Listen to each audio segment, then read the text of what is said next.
অনেকেই বলে নামাজের কথা কোরআনে নাই, এজন্য আমরা নামাজ পড়ি না।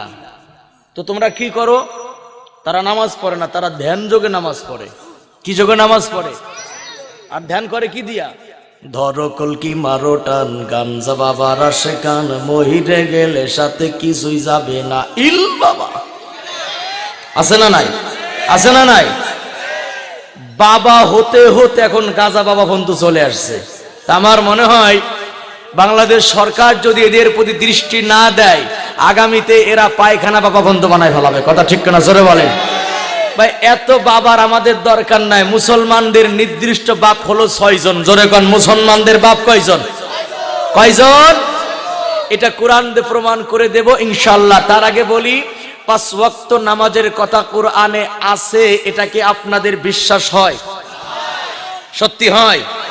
আচ্ছা হাত তুলে একটু দেখেন তো, বিশ্বাস কার কার হয় দেখেন তো। মাঝে হাত তুলেন এখন কাকু, মাশাআল্লাহ সবাই হাত তুলে। তার মানে এখানে যারা আছি প্রত্যেকের আকীদা হলো, হাত নামান, 5 ওয়াক্ত নামাজের কথা কোরআনে আছে, এটা আপনাদের বিশ্বাস। দলিল দেব আমি, পড়েন ইনশাআল্লাহ। অনেকে এই বিসমিল্লাহ সোজা করে পড়তে পারে না। বিসমিল্লাহর ওরে যদি সিট কইরা পেটে পাড়া দেন, আলহামদুলিল্লাহ সূরা সোজা করে বের হবে না। সেও আলেমদের সামনে বলে আমরা কি কোরআন বুঝি না? আছে না নাই? তুমি যে কোরআন কি বুঝো তা তো আমি বুঝি, তুমি যে আসলে কি বোঝো না তাও বোঝো না। কথা ঠিক কি না? 5 ওয়াক্ত নামাজের কথা স্পষ্ট কোরআনে আছে, হাদিস শরীফের ভিতরে আছে। এবার আসেন এটার দলিল পরে দিচ্ছি।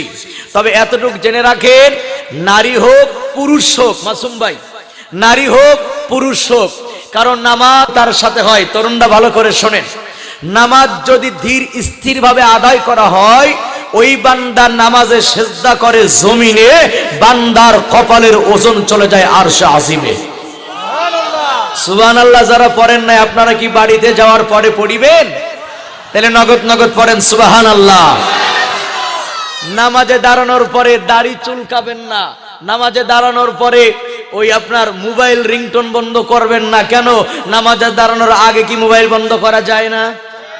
অনেকে নামাজে দাঁড়ানোর পরে মোবাইলের কারণে নিজের নামাজও নষ্ট হয়ে যায়, মুসল্লিদের নামাজ নষ্ট হয়, এমনকি ইমাম সাহেবের নামাজ পর্যন্ত নষ্ট হয়। কথা ঠিক কিনা? আমি কথাটা প্রায় বলি, আজ থেকে প্রায় 5 বছর আগে ফরিদপুর শহরে রমজান মাসে নামাজে দাঁড়িয়েছিলাম।